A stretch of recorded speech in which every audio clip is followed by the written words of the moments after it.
ನಮಸ್ತೆ, welcome to my channel. ನಾನು Ramya. ಬೆಳಗ್ಗೆಯಿಂದನೇ ಬ್ಲಾಗ್ನ start ಮಾಡಿದ್ದೀನಿ. ಊರಿಗೆ ಕೂಡ ರೆಡಿ ಆಗಿಬಿಟ್ಟು ಹೊರಟಿದ್ದೀವಿ ಅಲ್ವಾ? ಎಲ್ಲರಿಗೂ ಹಾಯ್ ಹಾಯ್, ಗುಡ್ ಮಾರ್ನಿಂಗ್.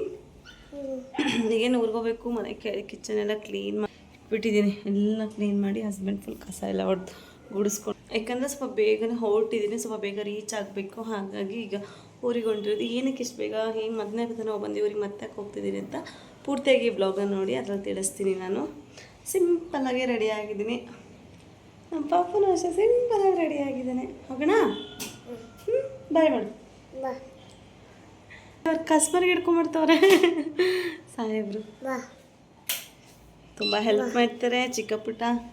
ಮತ್ತು ಚಿಕ್ಕಗ ಹಾಂ ಹೋಗೋಣ? ಸಿಂಪಲ್ಲಾಗಿ ಇದೊಂದು ಲಗೇಜ್ ಬ್ಯಾಗ್ ತೊಗೊಂಡಿದ್ದೀನಿ. ಒಬ್ಬಳೇ ಹೋಗ್ತಿರೋದ್ರಿಂದ ಅಷ್ಟೇ ಇಲ್ಲ. ಅವನಿಗೆ ಅಂತ ಟಿಫನ್ ಪುಳಿಯೋಗರೆ ತೊಗೊಂಡಿದ್ದೀನಿ. ಪುಳಿಯೋಗರೆ ಕೂಡ ಇಟ್ಕೊಂಡಿದ್ದೀನಿ ಆಲ್ರೆಡಿ ಬಾಕ್ಸಲ್ಲಿ. ಅಲ್ಲೆಲ್ಲ ಇಳ್ಬಿಟ್ಟು ತಿನ್ನೋಕ್ಕಾಗಲ್ಲ ಅಂಥೇಳಿ ಮನೆಯ ಕಡೆ ಚಿಪ್ಸ್ ಅಥವಾ ಬಿಸ್ಕೆಟ್ ಏನೋ ತೊಗೊಳ್ತೀನಿ. ಅಲ್ಲಿ ಹೋಗೋಣ?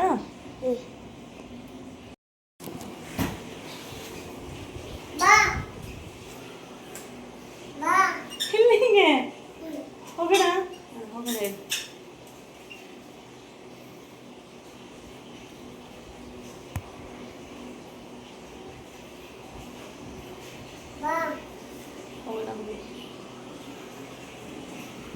ನಾವು ಕೂಡ ಹೊರಟ್ವಿ. ಆಲ್ರೆಡಿ ಟೈಮ್ 8 ಗಂಟೆ ಬಂತು. ಯಾಕಂದರೆ ಸ್ವಲ್ಪ ಬೇಗನೆ ಹೋಗಬೇಕು ಅಂತ, ಸ್ವಲ್ಪ ಬೇಗ ರೀಚ್ ಆಗಬೇಕು ಅಂತ ಟೈಮ್ ಬೇಗನೆ ಹೊರಟ್ವಿ. ಆದರೂ 8 ಗಂಟೆ ಆಗೋಯ್ತು. ಇನ್ನೇನು ಹೊರಟ್ವಿ. ನಮ್ಮ ಪಾಪು ಅಂತ ಬಾ ಫಸ್ಟ್ ಹೋಗೋಣ ಹೊರಗಡೆ ಅಂತಿದ್ದಾರೆ. ನಿಂತ್ಕೊಂಡ್ಬಿಟ್ಟಿದ್ದಾರೆ.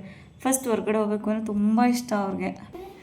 ಕೆಳಗಡೆ ಪಪ್ಪ ಬರ್ಲಿರು ಹೇಳ್ತಾ ಇದೆ. ಪಪ್ಪ ಬರ್ಲಿರು, ಪಾಪ ಬಿಟ್ಟು ಬಿಡ್ತಾರೆ ಸ್ಕೂಟಿಯಲ್ಲಿ. ಅಂದರೆ ಇಲ್ಲ ನಾವೇ ಹೋಗೋಣ ಬಾ ಅಂತ ಹಠ ಮಾಡ್ತಿದ್ರು. ನೋಡಿ ಪಾಪ ತಲೆ ಕೂಡ ಬಾಯಿಸ್ತಾ ಇದ್ದಾರೆ. ನಮ್ಮ ಪಾಪುಗೆ ಒಂಥರ ಖುಷಿ. ಬರಲ್ಲ ಬರಲ್ಲ.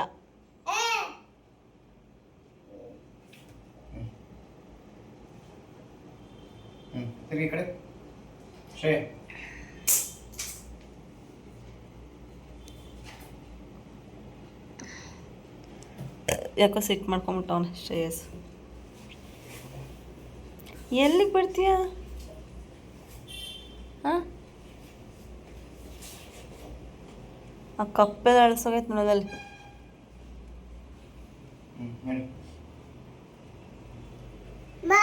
ನಡಿ ಬ್ಯಾಗ್ ಹಾಕೋ ನಡಿ. ಟೈಮ್ ಆಯ್ತು, ಇಲ್ಲೇ ಆಲ್ರೆಡಿ ಟೈಮ್ ಆಗೋಯ್ತು.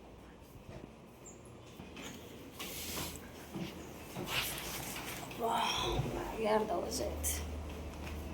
ಶ್ರೇಯಸ್ ನಿಲ್ಲೇ ಬಿಟ್ಟೋಗೋಣ. ಸಚಿನ್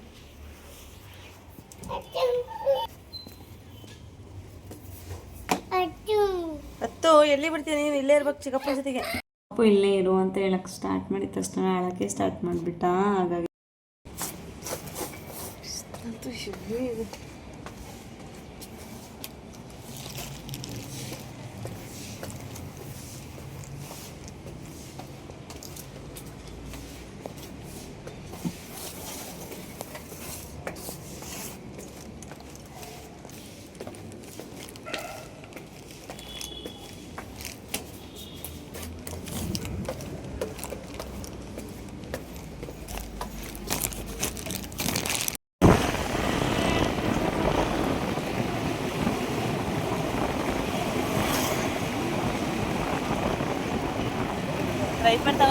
ಮೆಜೆಸ್ಟಿ ತನಕ ಬಿಡ್ತಿಲ್ಲ, ಇಲ್ಲೇ ಬಸ್ ಹತ್ತಿಸ್ಬಿಟ್ಟು ಹೋಗ್ತಾರೆ. ಹಾಗಾಗಿ ಅಷ್ಟೊಂದು ನೀಟಾಗಿ ವೀಡಿಯೋ ಕೂಡ ಮಾಡ್ಕೊಳಕ್ಕಾಗಲಿಲ್ಲ. ಯಾಕಂದರೆ ಸ್ವಲ್ಪ ಲೇಟಾಗಿತ್ತು.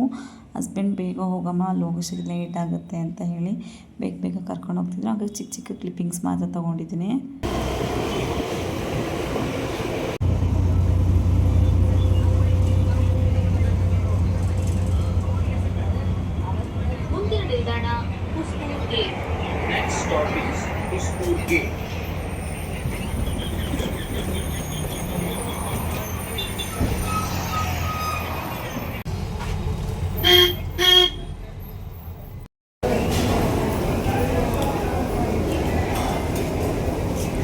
ಇನ್ನು ಸುಮ್ಮನೆ ಆಯ್ತಾ?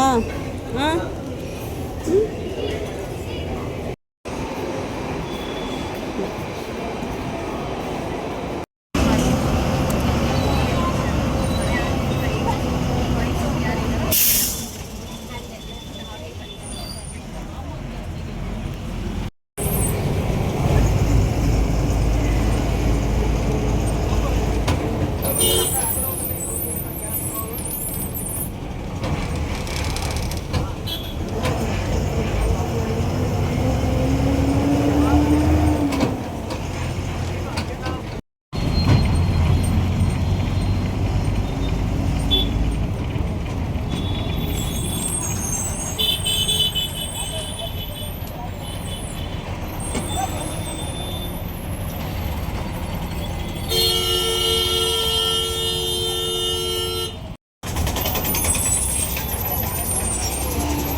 ಇರಲ್ವಾ, ಮೆಜೆಸ್ಟಿಕ್ಕಿಂದ ಬಸ್ ಹತ್ಕೊಂಡ್ಬಂದೆ. ಎಷ್ಟು ರಶ್ ಇತ್ತು. ಮೆಜೆಸ್ಟಿಕ್ಕಲ್ಲಿ ಅಷ್ಟೊಂದು ರಶ್ ಇರಲಿಲ್ಲ.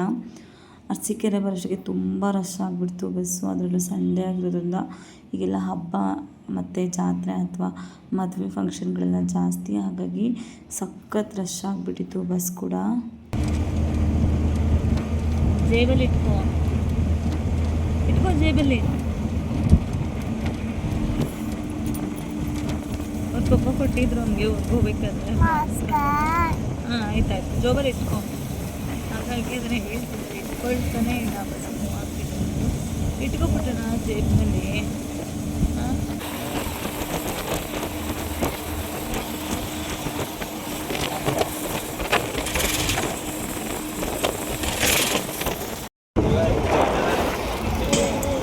ಜೇಬಲ್ಲಿ ಹಾಕೋ ಅಂದರೆ ಜೇಬಲ್ಲಿ ಹಾಕ್ಬಿಟ್ಟು ಹಾಕ್ಸ್ಬಿಡ್ತೀನಿ.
ನಮ್ಮ ಶಿವಮೊಗ್ಗ ರೀಚ್ ಆಗೋಷ್ಟೊಳಗೆ ಫುಲ್ ಭದ್ರಾವತಿಯಲ್ಲೇ ಮೋಡ ಕವಿದ ವಾತಾವರಣ ಇತ್ತು.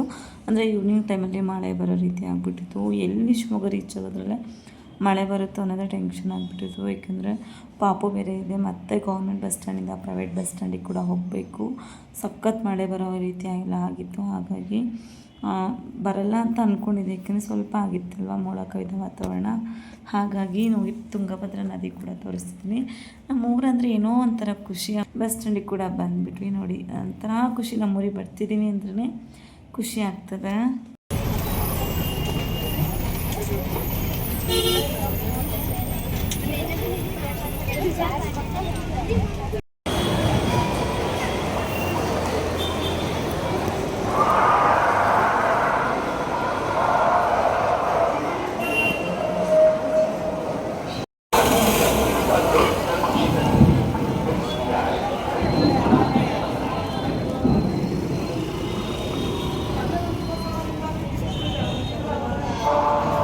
ಶಿವಮೊಗ್ಗ ರೀಚ್ ಆಗೋದ್ರಲ್ಲೇ ಭರ್ಜರಿ ಸಿಡಿಲು ಗುಡ್ಗು ಮಳೆ ಅಂತೂ ಭರ್ಜರಿ ಬರ್ತಾಯಿತ್ತು. ಇನ್ನೇನು ಅಲ್ಲಿಂದ ಈ ಕಡೆ ಬಸ್ ಸ್ಟ್ಯಾಂಡಿಗೆ ಕೂಡ ದಾಟ್ಕೊಂಡು ಬಸ್ ಸ್ಟ್ಯಾಂಡಿಗೆ ಜಸ್ಟ್ ಲಾಸ್ಟು ಸ್ವಲ್ಪ ನೀಟಾಗಿದೆ.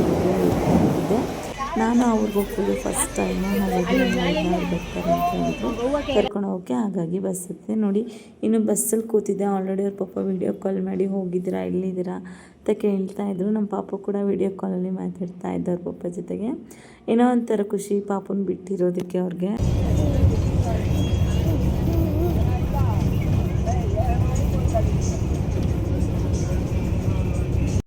ಇದನ್ನ ಬಂದು ಕರ್ಕೊಂಡು ಹೊರಟರು. ಏಕೆಂದರೆ ನನಗೆ ಫಸ್ಟ್ ಟೈಮ್ ಈ ಊರಿಗೆ ಬರ್ತಿದ್ದು, ನನಗೂ ಎಲ್ಲಿ ಹೋಗಬೇಕು ಏನೋ ಗೊತ್ತಿರಲಿಲ್ಲ. ಹಾಗಾಗಿ ನೀನು ಬಂದು ಬಸ್ ಸ್ಟಾಪಿಗೆ ಹೇಳಿ ನಾನು ಬಂದು ಕರ್ಕೊಂಡು ಹೋಗ್ತೀನಿ ಅಂತ ಹೇಳಿದರು ನನ್ನ ಮೈದ. ಹಾಗಾಗಿ ಬಂದಿದ್ದೀನಿ. ಏನು ಸಡನ್ನಾಗಿ ಊರಿಗೆ ಬರ್ತಾಯಿದ್ದೀನಿ ಅಂತ ಕೂಡ ತಿಳಿಸ್ತೀನಿ.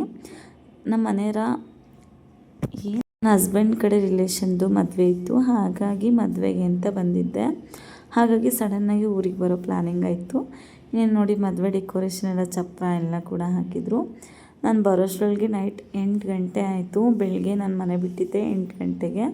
ನಾನು ಮೆಜೆಸ್ಟಿಕ್ಕೆಲ್ಲ 10 ಗಂಟೆ ಬಿದ್ದು ಮನೆಗೆ ಬರೋಷ್ಟಕ್ಕೆ 8 ಗಂಟೆ ಆಯಿತು. ಆ ಬಿಸಿಲಲ್ಲಿ ಜರ್ನಿ ಮಾಡೋಕ್ಕೆ ಸಾಕಾಗೋಯ್ತು ನೋಡಿ. ಎಲ್ಲ ಚಪ್ರ ಡೆಕೋರೇಷನ್ ಎಲ್ಲ ಮಾಡಿದರು. ಇನ್ನೇನು ನಾವು ಕೂಡ ಮನೆಗೆ ಬಂದು ಫ್ರೆಶ್ ಅಪ್ ಆಗಿ ಕೂಡ ಆದ್ವಿ. ಒಂಥರ ಖುಷಿ.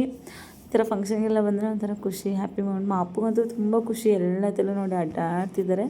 ನಮ್ಮ ಅತ್ತೆ ನನ್ನ ಮೈದ ಮುಂಚಿತವಾಗಿ ಬಂದಿದ್ದರು ಮದುವೆಗೆ, ಹಾಗಾಗಿ ಒಂದು ಚಿಕ್ಕ ಪುಟ್ಟದಂಗೆ ಕ್ಲಿಪ್ಪಿಂಗ್ ತೊಗೊಂಡಿದ್ದೀನಿ. ನಮ್ಮ ಪಾಪು ಬಂದ ತಕ್ಷಣ ಆಟಾಡೋಕ್ಕೆ ಸ್ಟಾರ್ಟ್ ಮಾಡಿದ್ದೀನಿ. ನನ್ನ ಅತ್ತೆ ಕೂಡ ಹೇಳ್ತಾ ಇದ್ದೆ, ಎಷ್ಟೊತ್ತಿಗೆ ಬಂದೆ ಅಂದರು, ಈಗ ಬಂದೆ ಅಂದರು. ಪಾಪ ಅವ್ರು ಟೀ ಎಲ್ಲ ಕಾಸ್ಕೊಡ್ತಾಯಿದ್ರು. ಈ ಪುಟ್ಟ ವ್ಲಾಗ್ನ ಇಲ್ಲೇ ಎಂಡ್ ಮಾಡ್ತೀನಿ. ಈ ವ್ಲಾಗ್ ಇಷ್ಟ ಲೈಕ್ ಮಾಡಿ, ಶೇರ್ ಮಾಡಿ, ಸಬ್ಸ್ಕ್ರೈಬ್ ಮಾಡ್ಕೊಳ್ಳಿ. ಹಾಗೆ ನೆಕ್ಸ್ಟ್ ಮದುವೆ ವ್ಲಾಗ್ ಜೊತೆಗೆ ಸಿಗ್ತೀನಿ. Thank you for watching.